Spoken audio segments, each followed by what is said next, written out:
আমরা অনেকেই কিন্তু ফেসবুকে লং ভিডিও আপলোড করার ক্ষেত্রে এই ভুলটা করে থাকি, যে কারণে আমরা থাম্বনেলও সেট করতে পারি না আর ডেসক্রিপশনটাও লিখতে পারি না। তো কি সেই ভুল আর কোথা থেকে আপনারা বড় ভিডিওগুলো আপলোড করবেন, তো সেটা নিয়েই থাকবে আজকের ভিডিওটা। আশা করছি সবাই শেষ পর্যন্ত ভিডিওটার সাথেই থাকবে। সো হ্যালো এভরিওয়ান, আসসালামু আলাইকুম। কেমন আছেন সবাই? আশা করি সবাই খুব ভালো আছেন। আলহামদুলিল্লাহ, আমরাও আপনাদের দোয়া এবং আল্লাহর রহমতে খুবই ভালো আছি। তো আমরা প্রথমেই যে ভুলটা করে থাকি, বিশেষ করে একদম নতুন ইউজার যারা আছে তারাই কিন্তু এই ভুলটা করে থাকে। সরাসরি লং ভিডিওগুলো কিন্তু ফেসবুক থেকেই আপলোড দিয়ে থাকে, আর এই ক্ষেত্রে কিন্তু আপনি থাম্বনেল সেট করতে পারবেন না, আপনার ডেসক্রিপশনটাও আসবে না, কারণ বড় ভিডিও কখনোই একদমই সরাসরি ফেসবুক থেকে আপলোড করতে হয় না। তো কোথা থেকে আপনারা এই ভিডিওটা আপলোড করবেন সেটাই আজকে আপনাদের সাথে শেয়ার করব।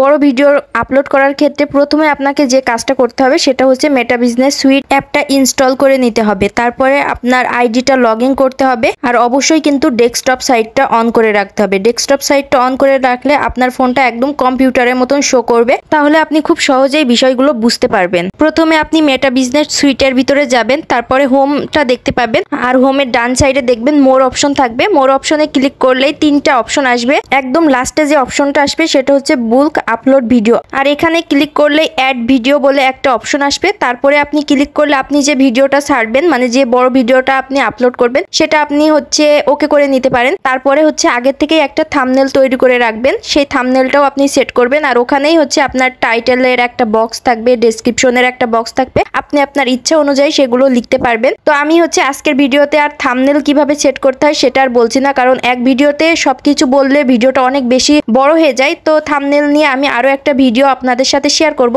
তো আজকে আপনাদের সাথে শুধু বললাম যে বড় ভিডিওগুলো আপনারা কোথা থেকে আপলোড করবেন। সরাসরি কিন্তু ফেসবুক থেকে কখনোই বড় ভিডিওগুলো আপলোড করবেন না, কারণ বড় ভিডিও ফেসবুক থেকে সরাসরি আপলোড করলে ভিউটা অনেক কম হয়, ভাইরাল হওয়ার চান্সটাও থাকে না, যে কারণে হচ্ছে আপনারা কখনোই হচ্ছে বড় ভিডিওগুলো সরাসরি ফেসবুক থেকে আপলোড করবেন না। আর ফেসবুক থেকে আপলোড করলেও আপনার কিন্তু থাম্বনেল সেট করা যাবে না, ডেসক্রিপশন থাকে না।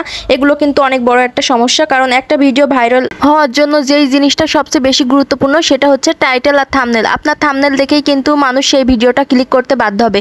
আপনি সবসময় থাম্বনেলে এমন কিছু রাখার চেষ্টা করবেন যাতে মানুষের দৃষ্টিটা আকর্ষণ হয়, মানুষ সেই ভিডিওটা দেখতে বাধ্য হয়। আর যখনই কিন্তু আপনার ভিডিওটা দেখতে বাধ্য হবে তখনই কিন্তু সে আপনার ফুল ভিডিওটা দেখবে, সাথে করে আপনার পেজটাও কিন্তু ফলো দিয়ে আসবে। তাই আপনার পেজে রিল ভিডিও যেখান থেকে আপলোড করেন না কেন, লং ভিডিও আপলোড করার ক্ষেত্রে একটু সচেতন থাকবেন, যাতে করে মানুষ আপনার ভিডিওগুলো দেখে সেই সিস্টেমে ভিডিওটা তৈরি করবেন, এমনকি থাম্বনেলগুলো খুব সুন্দরভাবে রাখার চেষ্টা করবেন। তো যাই হোক, আমি মনে করছি যারা একদম নতুন ইউজার আছেন তারা একটু হলেও বুঝতে পেরেছেন যে বড় ভিডিওগুলো আপনারা সরাসরি কখনোই ফেসবুক থেকে আপলোড করতে পারবেন না। অবশ্যই পারবেন, কিন্তু সেক্ষেত্রে আপনার হচ্ছে থাম্বনেল আর ডেসক্রিপশনটা আসবে না। আপনি যদি আপনার ভিডিওতে থাম্বনেল এবং ডেসক্রিপশন সেট করতে চান, তাহলে সেক্ষেত্রে আপনাকে অবশ্যই কিন্তু মেটা বিজনেস সুইট অ্যাপটা ইনস্টল করতে হবে। তো যাই হোক, আপনারা এই অ্যাপটা ইনস্টল করে নেবেন, আর সেখান থেকেই বড় ভিডিওগুলো আপলোড করার চেষ্টা করবেন। তো আজকে আমার ভিডিওটাও এই পর্যন্তই ছিল। কেমন লাগলো অবশ্যই কমেন্ট করে জানাবেন। যারা হচ্ছে এই ধরনের টিপস পেতে চান তারা অবশ্যই আমার পেজটা ফলো দিয়ে রাখবেন, আর ভিডিওটা যারা ইউটিউব চ্যানেল থেকে দেখছেন তারাও আমার চ্যানেলটা সবাই সাবস্ক্রাইব করে দেবেন। তো সবাই ভালো থাকবেন, আল্লাহ হাফেজ।